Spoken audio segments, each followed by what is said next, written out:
سي حسن تفضل. Bien, mais écoutez, on va essayer de rêver ensemble. On dit que l'intelligence artificielle, c'est demain, c'est pas vrai, c'est pas demain, c'est même hier pour certains pays. On va en parler.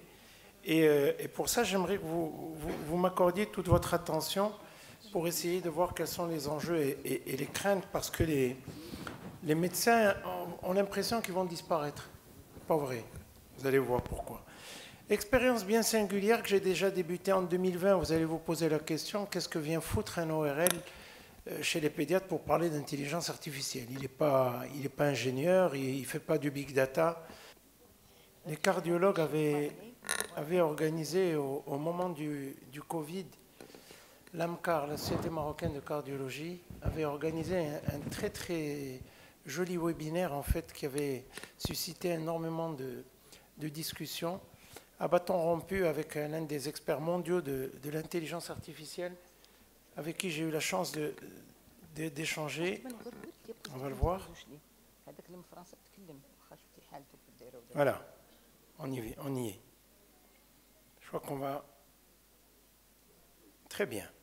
Une expérience bien singulière parce que depuis 2020, regardez, l'AMCAR avait organisé un magnifique webinaire justement à propos de l'intelligence artificielle, et j'avais évoqué à ce moment-là le big data, la télémédecine et le big data parce que je m'intéressais beaucoup à cela, et j'avais eu la chance de partager cela avec, on va y arriver, avec Laurent Alexandre. Je ne sais pas si ça vous dit quelque chose. Ah oui, ben, Laurent Alexandre. Il est connu, il n'est pas Bon, allez, médecin, et urologue, peut-être pas tout le monde.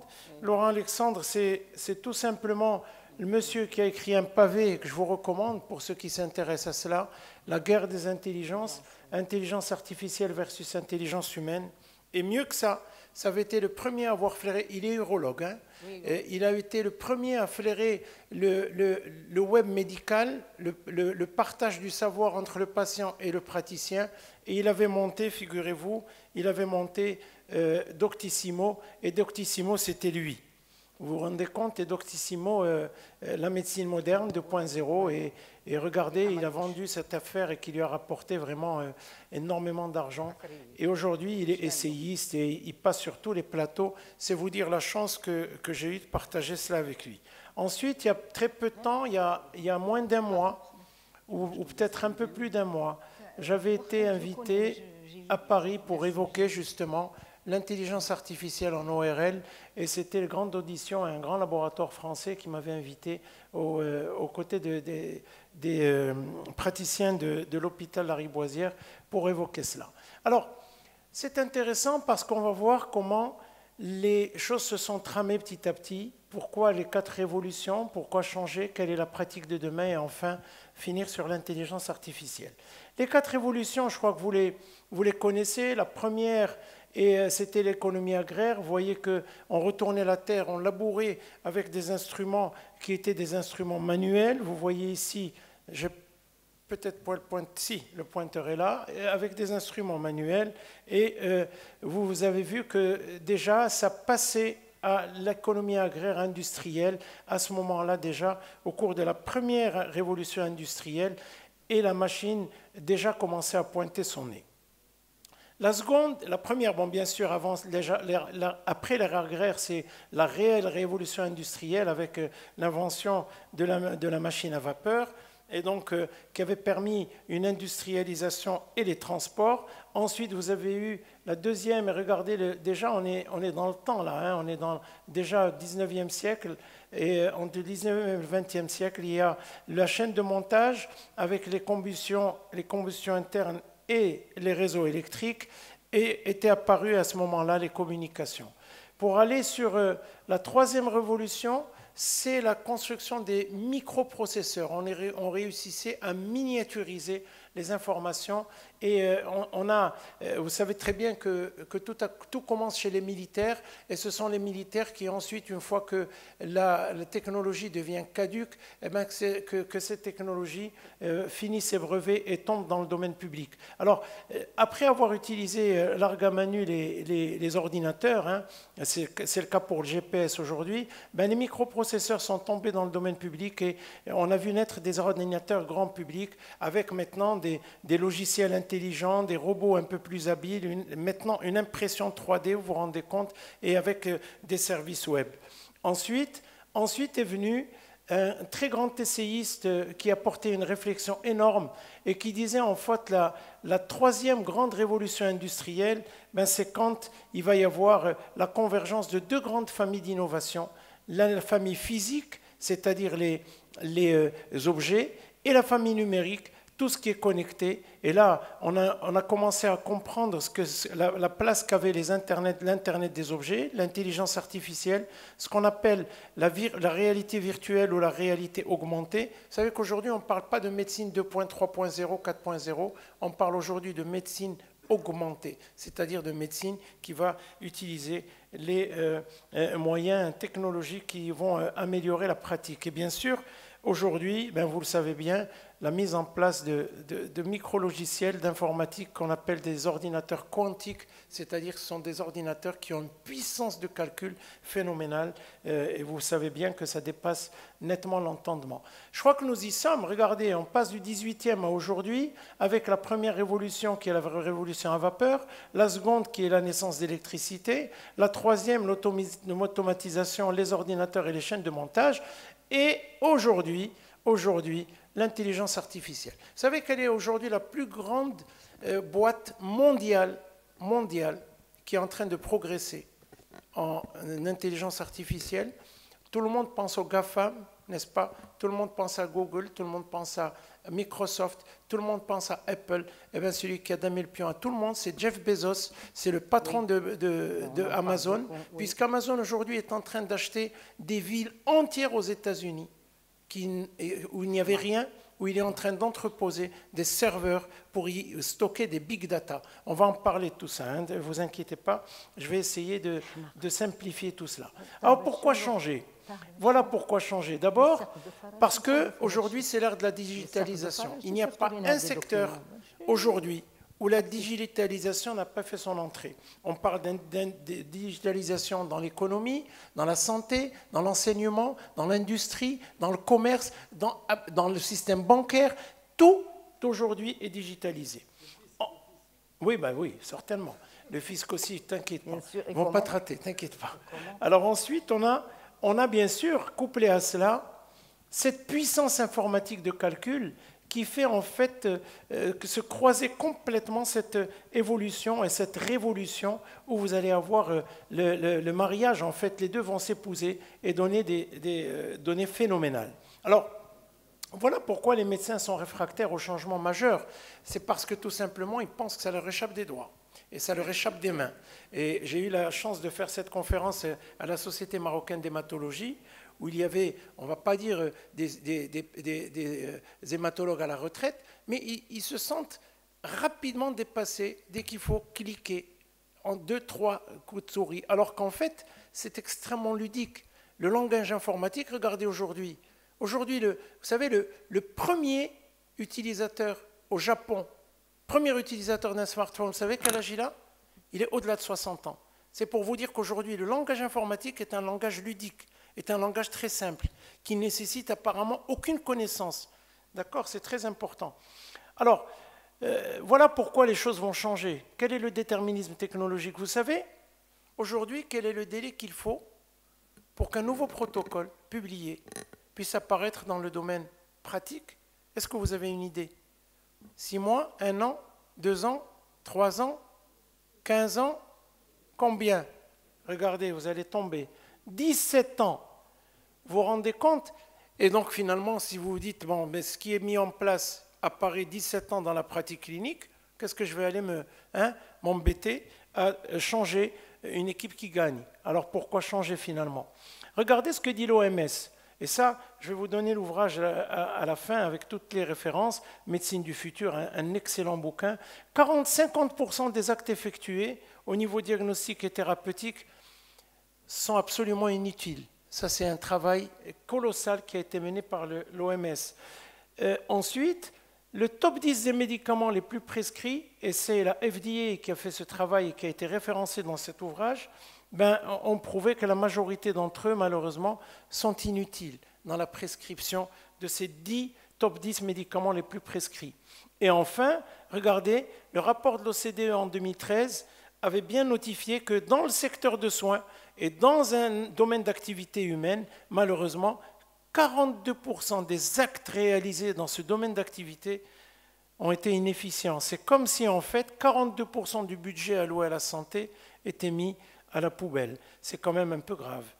Bien, alors, quand on a ces données énormes, vous vous rendez compte qu'à un moment, il faut réagir. Et c'est ce qu'a fait Michael Porter, qui est lui professeur de stratégie à la Harvard Business School, qui a dit en fait que si on veut améliorer l'état de santé en termes d'une nation, d'abord il faut travailler le coût, c'est très important.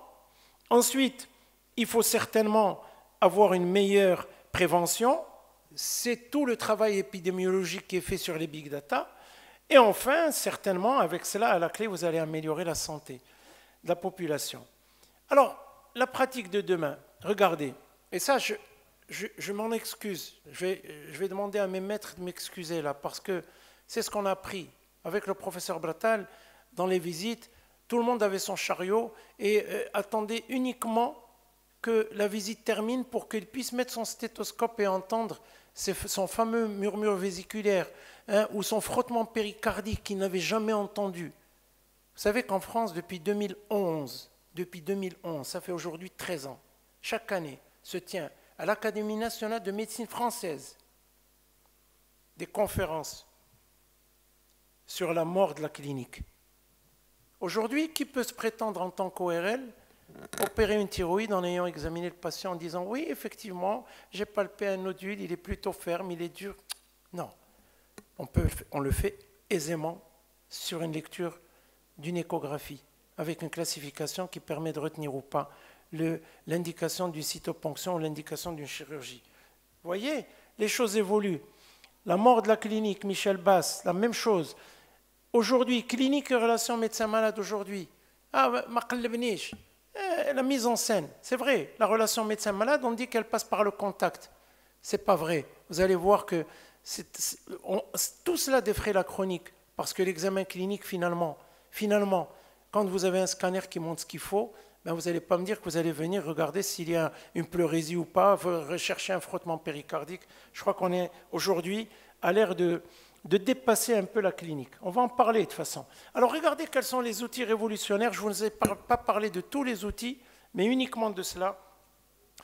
Ne me faites pas dire ce que je n'ai pas dit. Moi, je suis clinicien pur et dur, même en tant que chirurgien, mais je vous dis qu'aujourd'hui, la tendance actuelle, c'est réellement de paramétrer l'outil de travail qui est le dossier médical sur des données qui sont beaucoup plus biologiques et paracliniques que cliniques. L'œil bionique, regardez, vous avez des photorécepteurs 3D. Vous savez qu'aujourd'hui, dans pas longtemps, les aveugles pourront voir. Comme aujourd'hui, les sourds ont entendu grâce à l'implantation cochléaire. Et bien, les sourds, grâce à l'œil bionique en 3D, les aveugles vont pouvoir voir dans un futur proche. Regardez le patch connecté. Il y a des photorécepteurs qui sont mis sur la rétine et c'est terminé. C'est surtout l'ophtalmo. Pilule pliable, vous savez ce que c'est le robot origami? Vous savez qu'aujourd'hui, quand vous faites on est dans la nanotechnologie. Quand vous faites aujourd'hui une chimiothérapie pour un hépatocarcinome du foie, vous savez qu'il faut attendre 3 semaines pour voir le résultat. Scanner. Après, pour voir, mesurer la fonte de la tumeur. Aujourd'hui, c'est terminé. Avec les nanotechnologies, vous faites envoyer une pilule qui est avalée et cette pilule va aller tranquillement au niveau du site et vous montrer s'il y a une fonte en temps réel avec la chimiothérapie. C'est juste invraisemblable. Vous voyez qu'est-ce qu'on gagne comme temps. Ensuite, il y a eu ça, les lentilles pour diabétiques, comme aujourd'hui, vous savez, comment on l'appelle, le système pour les insulinodépendants, qui peuvent vous donner la charge glucidique de tout ce que vous mangez. Je crois que c'est comment il s'appelle ce système-là que vous... Le freestyle, voilà. Freestyle 1, 2 et puis maintenant 3. Eh bien, le freestyle aujourd'hui est dépassé puisqu'il y a des lentilles qui vont vous donner exactement la teneur de votre glycémie uniquement à travers la lentille. C'est juste incroyable. Et puis, voilà ce qui va intéresser les néonates. Voilà. Eh bien, les prématurés. On sait que les prématurés, souvent, ils ont un petit retard. On va les mettre dans une couveuse, on va les chauffer, etc. Eh bien, la musicothérapie, le fait de leur faire entendre par casque des sessions de jazz ou de musique d'ambiance, eh bien, ça va modifier le comportement de cet enfant et ça va améliorer la maturité cérébrale. Vous vous rendez compte? C'est juste incroyable. Tous les nouveau-nés vont se mettre au jazz aujourd'hui. Hein. Voilà. Et ça, c'était uniquement pour vous montrer, mais on va aller dans le vif du sujet. Regardez. Qu'est-ce que c'est que l'intelligence artificielle, en fait? Ce sont des programmes qui vont essayer de simuler l'intelligence humaine en termes de raisonnement, en termes d'apprentissage. Alors on dit demain, le robot va commencer à opérer. On en est encore un peu loin. Voyez ce qui a été fait dans le courant de la Société française d'ORL, c'était en octobre 2022, regardez, c'était il y a quelques mois. Intelligence artificielle, quelle place dans nos futures pratiques? C'est déjà demain. Je crois qu'il y a une erreur flagrante dans ce titre. Ce n'est pas déjà demain, c'était hier, c'est même aujourd'hui. C'est partout, l'intelligence artificielle. On va en parler. Regardez, un sujet d'actualité brûlant. Je voudrais juste vous rappeler de regarder ce film rapidement pour rappeler un peu ce que c'est que l'intelligence artificielle. Qu'est-ce qu'on fait exactement? Voilà. Eh bien, on va tout simplement aller donner à une machine des images. On va par exemple ici donner à cette machine des images, soit dans le langage, soit dans les solutions de problèmes, soit dans la reconnaissance d'objets, et on va feeder, c'est-à-dire nourrir cette intelligence d'images. Par exemple, ici, c'est le cas d'un perroquet. On va lui dire, ça c'est un perroquet, ça c'en est pas un, ça c'est un perroquet, ça c'en est pas un, ça c'est un perroquet, ça c'en est pas un. Des millions et des milliards de fois sur toutes les photos. Et puis après, ben c'est terminé. Quand vous lui mettrez une photo, eh ben cette intelligence, qui est en fait un ordinateur, va permettre de dire, ah ben tiens, ça, c'est un perroquet. Ça, c'en est pas un. D'accord? Il peut aller même plus que cela. Vous savez qu'aujourd'hui, l'ophtalmo, il est incapable de reconnaître une rétine de femme d'une rétine d'homme. Parce que le spectre visuel de l'être humain ne peut pas décoder certaines couleurs que l'ordinateur voit. L'ordinateur aujourd'hui est le seul à pouvoir distinguer une rétine de femme d'une rétine d'homme. Et j'en passe. C'est juste incroyable. Voilà ce que c'est que l'intelligence artificielle. Alors bien sûr, regardez, plus vous lui donnez des données, et plus cette intelligence va être intelligente. Regardez, elle va améliorer ses performances. Et quand les performances ne sont pas nombreuses, on dira que c'est une narrow, c'est-à-dire étroite. Plus vous lui donnez d'informations, et plus l'intelligence va se former, et elle se mettra en deep learning. Voilà. Alors aujourd'hui, le métier le plus usité dans le monde, ce n'est pas le médecin, ce n'est pas l'astronaute, c'est le data scientist. C'est celui qui va vous permettre de déchiffrer, de décoder et de faire de l'apprentissage profond aux machines, parce que vous allez voir, dans tous les secteurs, l'intelligence artificielle va dominer le monde. Alors, voilà comment elle développe son intelligence, c'est très simple. Et elle le développe grâce à quoi? Ben grâce, s'il vous plaît, grâce à cela, regardez, je reviens, grâce au big data. Qu'est-ce que c'est que le big data? Ben ça, c'est ce qu'on appelle en français les métadonnées.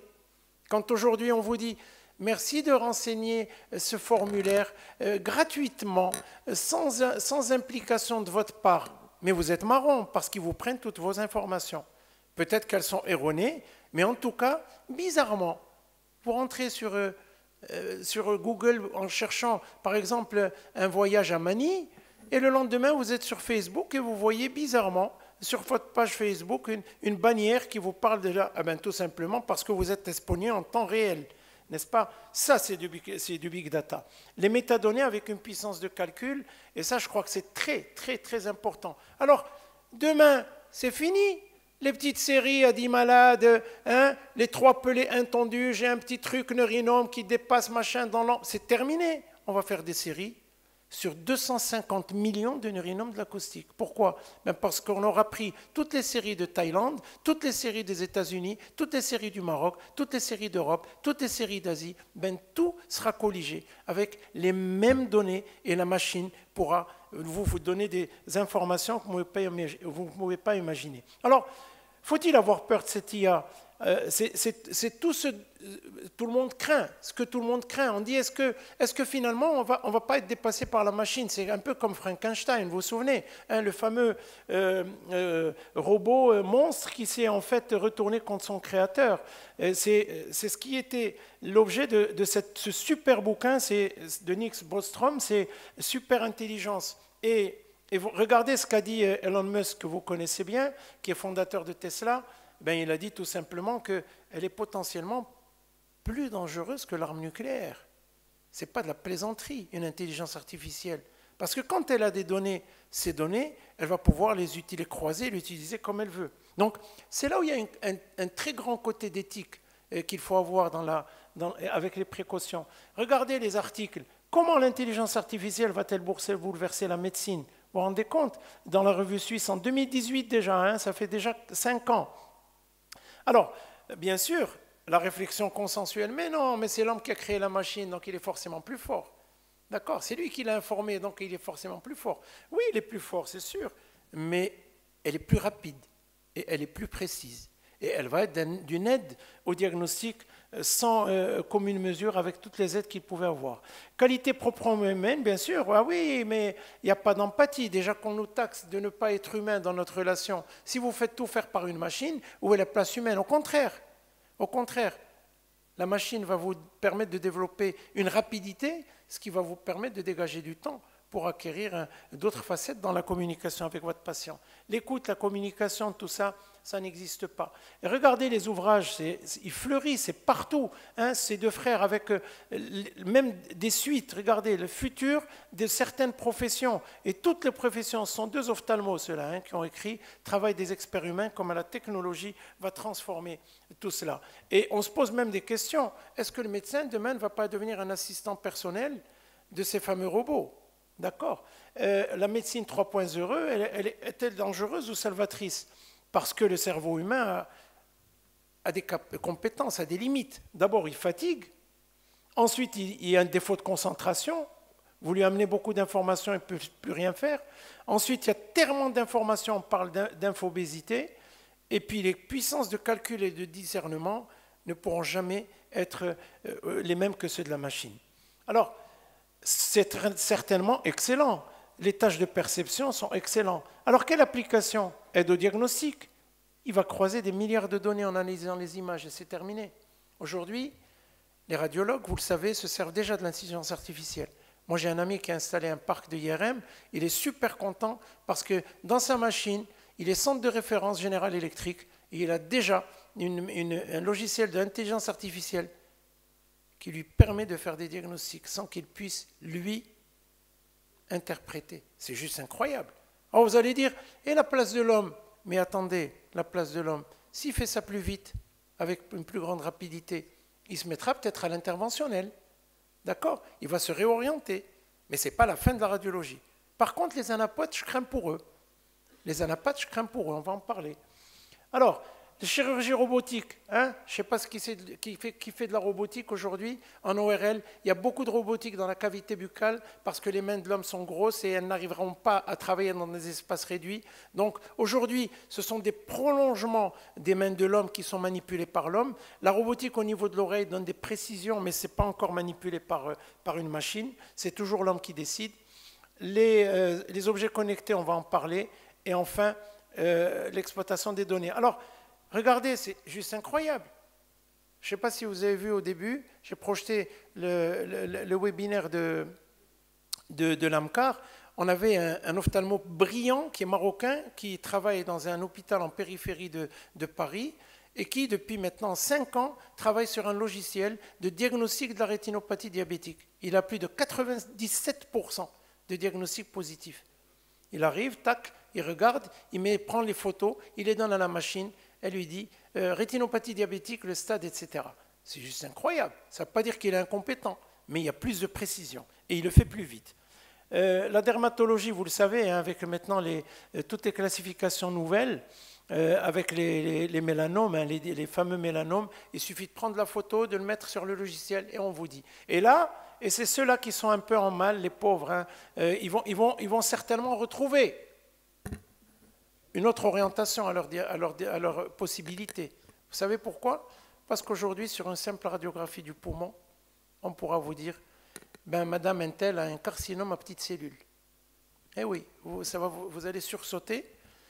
Mais la machine a croisé tellement d'informations, elle a croisé tellement de données, elle a analysé tellement de fines images dans la finesse que l'œil humain n'a pas le temps de faire cela. Voilà, donc c'est là où on en est et c'est réellement la réalité aujourd'hui. Comment valider le type d'IA? Voilà, prédiction du risque de décès, prédiction de l'apparition d'une maladie à 5 ans à l'avance. Vous vous rendez compte? On a parlé de médecine des 4P, médecine des 5P, médecine des 6P. Regardez l'analyse génomique. Vous savez combien de temps elle met? Bien sûr, les risques. Attention, c'est la violation du secret professionnel lors de l'exploitation des données. Bien sûr, c'est la cybercriminalité. Vous avez vu aujourd'hui, les malwares sont partout. Comme ils savent qu'aujourd'hui, la donnée la plus riche dans le monde, ce n'est pas l'or en barre. Aujourd'hui, c'est la data, c'est les données. Donc, tout le monde aujourd'hui se bat pour avoir des données. Et dès qu'on a des données, ben, on vous les revend. D'accord? Donc, attention, il y a des malwares qui vont aujourd'hui avoir à déshumanisation de la relation, on l'a dit. Responsabilité en cas d'erreur, c'est pas encore... Hein? Si vous avez quelqu'un qui travaille avec un robot et que le robot se plante, qui c'est qui est responsable, lui ou le robot? Sur le plan juridique, ce n'est pas encore tranché. Donc, vous voyez, les choses sont en train de se mettre en place. Alors, c'est ça, s'il vous plaît, c'est comment vous faites leurrer tous les jours. Il n'y en a pas un seul d'entre vous qui ne se fait pas leurrer tous les jours. Vous rentrez sur Google et vous voulez mettre, vous voulez un logiciel. Qu'est-ce qu'on vous met? On vous met ça. Excusez-moi. On vous met ça. On vous met prouver que vous n'êtes pas un robot. Il sait bien que derrière vous n'êtes pas un robot, mais il vous prend pour un imbécile. Pourquoi? Même parce qu'il va vous mettre des tonnes d'informations et il vous dit merci de reconnaître les bus. Ben, qu'est-ce que vous faites? L'homme est en train de nourrir la machine, puisqu'il va cocher en conscience d'homme et intelligence d'homme, ben, il va cocher toutes les informations positives et il va les faire valider. Ah, subhanallah, une fois il se trompe, il dit, ben, recommencez et allez, on remet une autre couche. D'accord? Vous rendez compte le nombre d'informations que vous donnez tous les jours à la machine pour que cette machine puisse apprendre, d'accord? Et finalement, cette précision des données dans le bus et voiture, eh ben, ensuite, une fois que c'est validé, le robot, ben, s'il en fait 1 million de personnes comme ça sur des images, ben, il a déjà nourri quand même un big data important. Et c'est comme ça que le Google est né, que Google Images est né. En fait, dès que vous tapez une image, ben, vous avez des centaines de milliers d'images qui sortent. C'est de l'intelligence artificielle qui a travaillé pour vous. D'où viennent les sources? Ben, regardez, vous faites un achat. Alors, donnez-moi l'article, la couleur, la taille, les coordonnées bancaires. Mais on sait tout sur vous. On sait absolument tout. Vous montez dans la voiture. Qu'est-ce que vous dit Siri? Il vous dit, vous êtes à 10 minutes de votre bureau. La route est fluide. Il vous le dit ou il ne vous le dit pas? Il sait tout. D'accord? Mieux que ça, la dernière fois, dans un congrès à l'étranger, à la FNAC, à Marseille, voilà quelqu'un qui comprend. En arrivant, bonjour Hassan, bienvenue à la FNAC. Ce n'est pas ce qu'il me dit maintenant. Il me dit, monsieur, attention, à partir d'aujourd'hui, à partir de ce point, vous êtes géolocalisé. Vous voyez, la géolocalisation, ça veut dire qu'en fait, ces cartes que vous voyez, ces routes qui sont marquées, ben c'est vous. Waze, est-ce que le flic est encore là? Barrage à 320 mètres. Mentionnez si le flic est encore là. Oui, vous gagnez 8 points. 8 points, mais vous êtes en train, justement, de nourrir cette intelligence artificielle. Donc vous voyez que tout le monde finalement s'y met, la collecte à des fins d'analyse, la prise de rendez-vous, on sait que vous avez pris rendez-vous chez le scénologue, chez le cancérologue, chez le traumatologue, on sait tout sur vous. D'accord? Maintenant, à vous de savoir comment... Vous voyez aujourd'hui, reconnaissance faciale. Aujourd'hui, c'est fini. Les cambrioleurs, ils ont qu'à se cacher. Parce qu'ils mettaient une cagoule, ils rentraient, même s'il y avait une caméra, c'est terminé. Là, c'est fini. Il y a la reconnaissance faciale. savez ce qu'elle fait, la reconnaissance faciale? Elle prend les différents points de céphalométrie. Ce sont des points qu'on connaît bien parce qu'on fait un peu de maxillo. C'est des points que vous ne pouvez pas changer par la chirurgie esthétique. Ce sont des points qui sont des points de la base du crâne. D'accord? Avec des points bien précis et des angles d'ouverture bien précis. Voilà. Collecte, reconnaissance vocale, tout le monde est content parce qu'ils arrivent aujourd'hui. Bon, ben, Siri, mets-moi le dernier morceau de... Allez, allez-y que vous êtes fichés. On connaît vos préférences, on connaît tout. C'est une commodité pour l'être humain aujourd'hui. Mais l'intelligence artificielle travaille à vos dépens. Voilà pour ce qui est de la télémédecine aussi. Attention à ce qui est saisi par l'être humain. Quand c'est saisi par l'ordinateur, ça va plus vite. Attention au respect quand même de l'éthique. Les collectes d'erreurs sont faites quand c'est fait par la main, mais quand c'est saisi par la machine, c'est extraordinaire. Vous avez vraiment tout aujourd'hui pour... vous savez qu'en Chine, aujourd'hui, les gens sont pénalisés au Japon. Quand ils traversent au feu, ils sont pénalisés. Et ils ne sont pas pénalisés, on ne les connaît pas, mais on les reconnaît sur le plan facial. Ils ont une contravention. Piéton, s'il vous plaît. Ton mobile, tu chauffes le placard. Terminé ça. Ça maintenant, c'est la reconnaissance faciale et ils reçoivent la contravention à domicile. Ça va arriver partout. Vous savez où vont aujourd'hui? Vous avez entendu parler de la voiture sans chauffeur? Hein? C'est quoi ça? Oui. Non, vous montez dans une voiture, la Google Machine, vous montez dedans et puis vous roulez. D'accord? Et puis, il n'y a pas de chauffeur. Il n'y a personne qui prend le volant. Comment elle fait? Vous ne savez pas? Ben non. C'est parce qu'en fait, tout l'environnement est ce qu'on appelle la Smart City, la city intelligente. Tous les feux rouges communiquent avec la voiture. Et puis, dès que le feu est rouge, la voiture s'arrête parce qu'il a communiqué. Le feu rouge a communiqué avec. Mais toute la ville est comme ça. Et maintenant, il y a des villes pilotes où on va mettre en place ce qu'on appelle les Smart Cities, c'est-à-dire les villes intelligentes où tout va fonctionner grâce à l'intelligence artificielle. Ah, vous voyez, hein, il y a de quoi un peu s'inquiéter. Enfin, attention, qu'est-ce qui se passe en termes d'algorithmes? Quelques exemples, c'est les algorithmes de reconnaissance visuelle. Quand vous déverrouillez votre portable avec votre téléphone, c'est de l'intelligence artificielle. Donc c'est un gadget, tout le monde s'amuse. Mais il a toutes les mensurations. D'accord? Les empreintes, hein, Face ID, Touch ID, c'est la même chose. Toutes les empreintes sont marquées par la machine. D'accord? Faites très, très, très attention à tout cela, hein, avec beaucoup de modération. Algorithme de reconnaissance vocale, il reconnaît votre voix. Il peut vous dire, dis Siri, quel temps il fait demain à Marrakech? Et il vous le donne parce qu'en fait, il a reconnu le thème de votre voix. D'accord? Et il sait que vous allez à Marrakech, en plus. D'accord? Algorithme de reconnaissance du langage, tout ça, vous le savez, c'est très simple. Alors voilà ce que je voulais que, quand même, pour ceux qui s'intéressent, c'est juste un monde à part. Regardez, la guerre des intelligences, c'est juste incroyable. D'accord? Ici, cet ouvrage maintenant est chez Poche. Médecine du futur, l'intelligence artificielle au chevet des patients.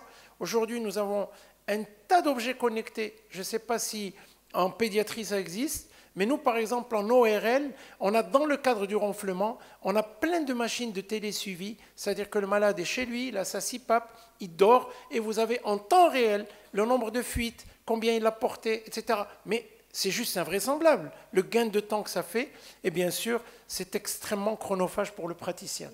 La médecine sans médecin, vous voyez, le numérique au chevet des malades, Guy Valenciennes. Alors ce livre, vous savez, l'ancien... celui qui était dans la zone d'Île-de-France, etc., un peu fada, le mathématicien là, Cédric Villani, qui était dans le cadre du projet du digital, il a fait un bouquin magnifique, Médecine et intelligence artificielle, où vous avez toutes les rubriques de médecine et toutes les applications en intelligence artificielle. Celui-là, c'est le dernier que j'ai eu, il a même pas un an, la machine, le médecin et moi, l'intelligence artificielle nous soigne déjà. Voilà un aperçu de cela. J'espère que ça va beaucoup discuter dans la salle. Merci beaucoup pour votre invitation et bonne lecture. Merci, professeur Chelly. C'est intéressant. Vous nous inquiétez. Vous êtes un fan de l'intelligence artificielle. Vous nous incitez à ça. Et en même temps, vous nous inquiétez. Alors, dites-nous un peu ce que vous voulez exactement. Eh bien, je veux vous inquiéter, madame. Non, rassurez-vous, non, non. Je crois que c'est une aide au diagnostic. Il faut absolument pas voir cela comme étant quelque chose qui va détrôner la pratique médicale, mais la pratique médicale va certainement évoluer. Vous voyez la fin de la clinique, je crois qu'il y en a beaucoup qui ont les cheveux qui sont dressés, c'est une réalité. C'est pas moi, hein, regardez. Oui. Merci beaucoup pour cette intervention qui nous plonge dans la médecine du futur. Moi, je voudrais intervenir uniquement pour apporter une information que j'ai vue récemment dans une chaîne française. Actuellement, ils se bagarrent pour savoir s'il y a un quota de femmes à égalité avec le nombre d'hommes dans le secteur des cadres, etc. Il y a un qui a posé une question.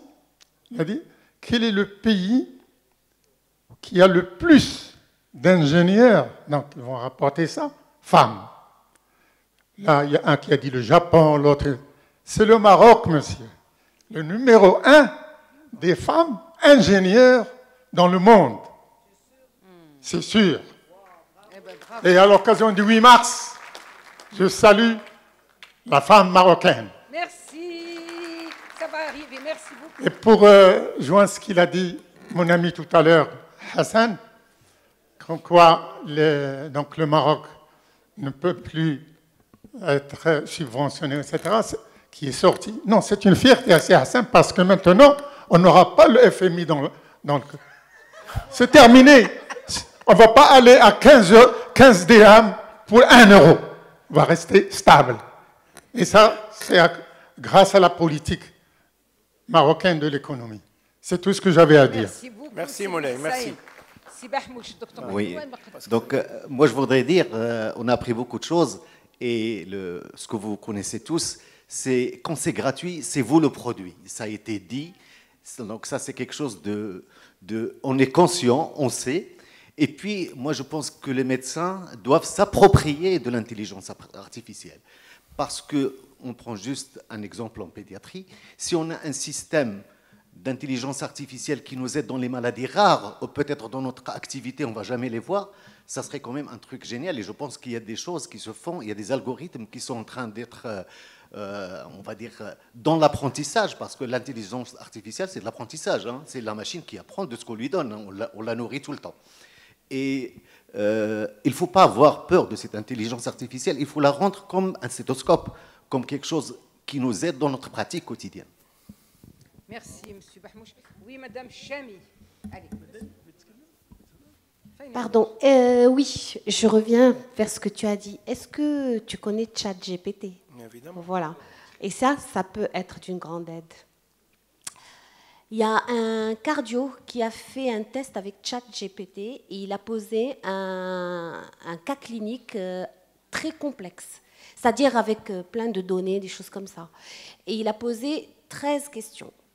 Et ChatGPT a répondu juste à 4 questions. Et le cardiologue était épaté parce qu'il a dit que déjà le cas était très très complexe. Si on lui donne des cas simples, peut-être que le pourcentage de réponse serait de 100%. Donc c'est vrai que ChatGPT, ça peut nous aider sur des choses simples. Quand on est un peu... Ben oui, c'est vrai. Sur déjà, des choses simples ou des petits... Déjà, une toute petite réflexion, Rachida. ChatGPT, il est très limité parce qu'en fait, il se sert de Google. Pour l'instant. Ce sont toutes les données qui sont sur Google. Voilà. Et il est limité pour l'instant, c'est ce qu'il a dit. Il a dit parce qu'il est en train d'être... Il y en a d'autres. Il y a énormément de moteurs. Bon, maintenant, le plus connu, c'est ChatGPT. Abid. Merci, Madame Chen. Oui, juste une interrogation et qui remet en cause ce que nous apprenions à nos étudiants il y a quelques années. Que va devenir l'enseignement de la médecine? Et est-ce qu'il faut garder l'adage, moi je répétais toujours à mes étudiants, on traite un patient, on ne traite pas une radio, on ne traite pas une formule numération. Alors qu'en est-il? C'est une excellente question, mais je pense qu'elle est un peu hors du contexte, parce qu'aujourd'hui, il est clair, et j'ai des ouvrages si ça peut vous intéresser, qu'aujourd'hui l'enseignement de la médecine est en complet décalage par rapport à la réalité. Complet. complet. Quand on vous apprend encore aujourd'hui à examiner de près un patient, à l'ausculter, c'est terminé, c'est fini. L'auscultation, l'examen clinique, aujourd'hui, a une part... Oui. Non, mais je comprends bien que tout le monde va se... C'est pas moi qui dis ça. Je continue à examiner mes malades. Attendez, je ne leur fais pas faire des audiogrammes sans regarder le tympan. Non. Mais c'est aujourd'hui la tendance parce que la médecine est en train d'évoluer. Aujourd'hui, il y a des algorithmes. Comme a dit Sibou Hamouche, il a raison. Je pense qu'aujourd'hui, grâce aux algorithmes, il y a énormément de choses qu'on appelle la bobologie de la médecine qui vont complètement disparaître au profit de choses beaucoup plus profondes et beaucoup plus intéressantes pour le médecin. Comme par exemple répondre à quelqu'un qui se plaint d'avoir mal à l'oreille parce qu'il a fait une amygdalectomie. Alors il doit voir le médecin, c'est clair. Aujourd'hui, vous avez des algorithmes de post-opératoire. Vous avez des start-up maintenant. On est en train de travailler avec 4 ou 5 start-up qui sont en train de développer des solutions d'intelligence artificielle, uniquement des robots, pour répondre à des doléances des patients en post-opératoire, ce qui décharge grandement, certainement, la place du chirurgien. Mais c'est sûr que l'enseignement doit être complètement revu. Ah non, mais c'est indiscutable. Oui, une question un peu basique. C'est Hassan, tu as fait l'intelligence artificielle. C'était déjà hier. انت اليوم في الكابيني ديالك هاد لوطالجي هضرتي عليها دار l'amygdalectomie. اش كدير في l'intelligence artificielle? كيفاش تدير؟ Tu le vois, tu l'examines. Non, bien évidemment. لا دابا نهضر لك. Tu le vois, tu l'examines et tu vas savoir tout de suite d'où vient cette douleur. هاد l'intelligence artificielle ما غاديش تستعملها. L'intelligence artificielle بحال اللي قالت مدام الشامي un cas tellement compliqué, tellement rare, tellement complexe, éventuellement, هذاك l'ordinateur ما غاديش حنا اي حاجه نديرو فيها l'intelligence artificielle. C'est Abid, سمح لي. C'est pas du tout la discussion. La discussion, c'est de dégager du temps pour le praticien, parce que ce sont des choses qui polluent son activité. Otalgie post-amygdalectomie, c'est l'otalgie post-amygdalectomie. Il ne va pas faire une otite. Donc, j'ai été opéré d'une amygdale. Aujourd'hui, on travaille sur ça, sur la douleur post-opératoire de la thyroïde. On travaille aussi dans l'amygdalectomie. J'ai une douleur à l'oreille. On leur dit, douleur à l'oreille, ça peut pas être une otite. Il n'y a pas d'otite sans fièvre. Ah oui, oui, non, mais c'est clair. J'ai été opéré d'une oreille, d'une amygdale. J'ai une douleur lancinante à la déglutition. C'est une otalgie réflexe post-amygdalectomie. C'est pas le fil à couper le beurre. C'est très simple. L'intelligence artificielle. Non, mais je veux dire, il y a des... C'est pas l'intelligence artificielle. C'est des algorithmes. 90% de notre activité ne va pas dépendre de l'intelligence artificielle. Non, mais c'est des algorithmes, ça. C'est très simple à faire. C'est des algorithmes qui vont te décharger. Tu n'as pas besoin de répondre au patient pour dire, je vais examiner. Vous avez mal à l'oreille après une amygdalectomie, c'est une otalgie réflexe. J'ai lu dans l'intelligence artificielle que maintenant, واحد qui fait de la littérature, un écrivain, d'après ce qu'il a lu, les livres qu'il a lus, les journaux qu'il lit tous les jours, l'ordinateur peut lui faire écrire un livre, dialou huwa par lui. Il le lit, il dit voilà ce que je voulais écrire. Ça me paraît un peu démesuré. GPT راه شدوا واحد في ليون راك في بالك عطاوهم un sujet de dissertation, il l'a fait à la maison avec ChatGPT et ils se sont rendus compte que c'était la machine qui avait fait la dissertation de philosophie. Non mais attendez, moi je suis pas en train de vendre l'intelligence artificielle. Vas-y. J'ai pas de conflit d'intérêt, c'est ce que j'aurais dû mettre. C'est Mourtari. Merci Hassan. Alors moi je suis d'accord avec toi quand tu dis que l'imagerie, l'intelligence artificielle est une aide considérable dans l'imagerie. Je ne suis pas d'accord quand tu parles des diagnostics difficiles. Ce n'est pas l'intelligence artificielle qui va faire le diagnostic difficile. Au contraire, elle va t'éliminer toutes les radios normales. Ça veut dire que tout ce qui est normal, tu vas mettre de côté, donc tu vas mettre 3 minutes pour les regarder, mais celles qui sont pathologiques, tu vas te mettre de côté. Ce qui fait que, je suis d'accord que ça fait gagner du temps, parce que tu vas consacrer 80% de ton temps à 10% des radios et 10% à 90% des radios. Là, je suis d'accord avec toi. Quand tu parles également de la musicothérapie, la musicothérapie, elle était déjà testée dans les années 80, et je pense que Hassan Afilal ne va pas me contredire pour me parler de l'époque d'Alexandre Minkowski, tu te rappelles à Port-Royal, où on faisait déjà de la musicothérapie. Deuxième chose que je vais rejoindre avec Madame la modératrice, il faut savoir que la stimulation directe par la musique, ça dépend de celle qu'on va faire, entraîne une libération des delta brush qui vont entraîner des altérations de neurones, particulièrement chez le prématuré. Et je te remercie pour ce sujet passionnant. Madame Oumlil. Madame Oumlil, et puis... Oui. Alors Hassan, bon, je ne reviens pas sur la clinique. Je ne vends pas de solution d'intelligence artificielle, s'il vous plaît. Il n'y a pas de conflit d'intérêt. Je suis ORL, praticien, chirurgien, je n'ai rien à voir là-dedans. Donc attendez, il faut quand même nuancer. Moi, ce que je dis est rapporté dans les littératures. Et je ne suis pas complètement en désaccord avec ce que dit si Mokhtari. Aujourd'hui, la radiologie se nourrit de l'intelligence artificielle, et ce n'est pas que pour les cas difficiles. Elle va lire dans les détails, dans les recoins, ce que l'œil humain ne peut pas lire, et faire des rapprochements pour avoir des diagnostics de précision. Je pense que l'intelligence artificielle, elle aura son intérêt en pédiatrie, c'est de démocratiser la pédiatrie.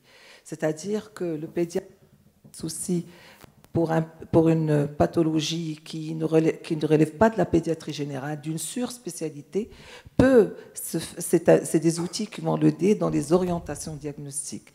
Si on a des algorithmes pour tel, par exemple, je ne sais pas, la dermatologie pédiatrique, lorsqu'on a une lésion, on clique, on met la lésion, il te donne 5 ou 6 pathologies, on vérifie est-ce que le malade est dans... C'est-à-dire que de l'avenir, c'est... Je ne sais pas si c'est le micro ou ma voix, mais rien ne marche. Il y a un ORL dans la salle. Tout à l'heure. Donc, l'intelligence artificielle, c'est surtout pour la démocratisation et les surspécialités, moi je pense. Je pense qu'en médecine, on a l'organe, on a la fonction, on a le comportement. Et donc tout ça, on a des données croisées. Cet enfant a les yeux de sa mère et le regard de son père. Parce que ça, un ordinateur peut le savoir. Et puis en ORL, pour un enfant autiste par exemple, donc l'appareil peut mesurer l'acuité auditive. Est-ce qu'il peut apprécier la perception auditive? La perception? Non, certainement pas. Le tracé est un tracé physique. Quand vous demandez des potentiels évoqués auditifs avec un ASSR, un Autism Steady Brainstem Response, c'est pour avoir une réponse électrique du tronc cérébral, précoce du tronc cérébral, et non pas la perception. Moi, je vais répondre pour ça. Pour la perception, pour la perception, les problèmes de la neurosciences, le cerveau social. Le cerveau social, Merci. Vous m'avez oublié, madame. S'il vous plaît. Oui, je voulais juste faire une remarque. Pardon, allez-y. Moi, je crois que si on changeait le mot intelligence artificielle, on enlève. Si on enlève ce mot intelligence artificielle, pourquoi on va parler intelligence artificielle en fin de compte? En fait, c'est une évolution de médecine, de technologie médicale. Le jour où on avait découvert le stéthoscope, avant, les gens peut-être entendaient les bruits du cœur par les oreilles ou par le poumon. Et après, quand on avait trouvé le stéthoscope, ça a changé. Donc, en fin de compte, c'est juste une évolution médicale technologique. Donc aujourd'hui, la médecine est en train d'évoluer technologiquement. Il faudra peut-être la présentation, et ce qui est vrai, devait aller vers, voilà un peu une évolution technologique pour l'usage médical, et qui est en train de quelque chose qu'on doit être au courant, informé par rapport à ça, tout en démystifiant la chose et l'acceptant. Alors, je voudrais rebondir justement sur ce qu'on vient de dire. Je crois que ce que ne comprennent pas beaucoup, enfin, ce qu'on ne comprend pas encore, c'est que l'intelligence artificielle va nous remplacer. Le professeur Habib a très bien dit, quand il a parlé, il a dit « Mais pourquoi j'ai besoin d'intelligence artificielle ?» Mais ce n'est pas vous, il ne va pas venir vous voir, le malade. Il va aller sur son ordinateur et il ne viendra pas vous voir. Et le problème, ce n'est pas comment nous, on va utiliser l'intelligence artificielle. C'est que nous allons être remplacés, et c'est ça l'évolution qui risque de venir. Et je voudrais juste faire une deuxième remarque pour rebondir sur le livre de Laurent Alexandre qui est extraordinaire parce qu'il parle de la guerre des intelligences, parce que l'intelligence artificielle va remplacer de très nombreux métiers. Ça, c'est la réalité, il faudra s'y faire. Et le tout maintenant, c'est de pouvoir évoluer avec l'intelligence artificielle. Mais bon, alors, Laurent Alexandre, il parle de quoi? Il parle de l'évolution des enfants. Nous devons éduquer nos enfants de façon à ce qu'ils vivent avec l'intelligence artificielle. Et pour cela, le métier le plus important pour Laurent Alexandre, c'est quoi? Et là, c'est une réponse au professeur Lahrach, c'est l'enseignant. Maintenant, la chose la plus importante dans l'avenir, c'est l'enseignement qu'on va donner à nos enfants. Et ça, au Maroc, c'est primordial parce que nous avons encore un enseignement qui passe par une répétition, une accumulation de savoir. Nous ne sommes plus à ce niveau-là. Nous n'avons plus besoin d'accumulation de savoir. Nous avons besoin d'utiliser le savoir. Et ça, c'est vraiment une évolution que nous devons absolument prendre. Merci. En tous les cas, dites-moi.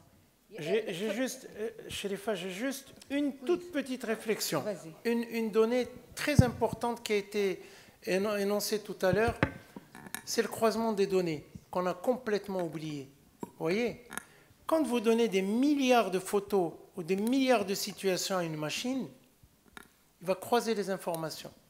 Il va demain vous dire la couleur bleue des yeux avec un diamètre de pipi de temps. Eh bien, c'est un facteur prédictif d'un cancer du sein à partir de la cinquantaine. On ne plaisante pas. Là, il se base sur des données qui ne sont pas hautement statistiques, mais des données numériques réelles, sur lesquelles, bien sûr, il aura travaillé en croisant les informations en multi-items. C'est ça l'intelligence artificielle. C'est la science prédictive de demain. Ce n'est pas uniquement de dire si on a mal à l'oreille, est-ce qu'on va utiliser ou on ne va pas utiliser. Aujourd'hui, les banques, mais vous n'avez personne au guichet. Vous n'avez que des chatbots. Et les chatbots, ils savent ce qu'ils font. Appuyer sur le 1, appuyer sur le 2, parce que d'abord, ils n'ont personne au guichet, et deuxièmement, vous n'avez pas besoin d'interlocuteurs. C'est extrêmement sérieux, ce sont tout simplement des algorithmes. Je crois que c'est comme ça qu'il faut voir la chose. Je leur caresse les cheveux. Mais l'ordinateur, il va les embrasser demain. Maintenant, ils vivent avec, ils se marient avec. En tant que modérateur, et Monsieur le Président m'a donné de l'autorisation, je vais remercier le Dr Chelli pour cette excellente présentation, très riche en informations, et une discussion qui peut s'éterniser, je ne sais plus jusqu'à quand. Encore une fois, merci beaucoup. Merci à la salle pour ses réactions. Et je donne la parole à Saïda pour clore cette session. Merci. Vous avez fait la conclusion. Merci tout le monde. Merci Hassan. Merci pour l'assistante pour cette belle discussion. Vous êtes invité au dîner. Et demain à 8h30, pile, on commencera.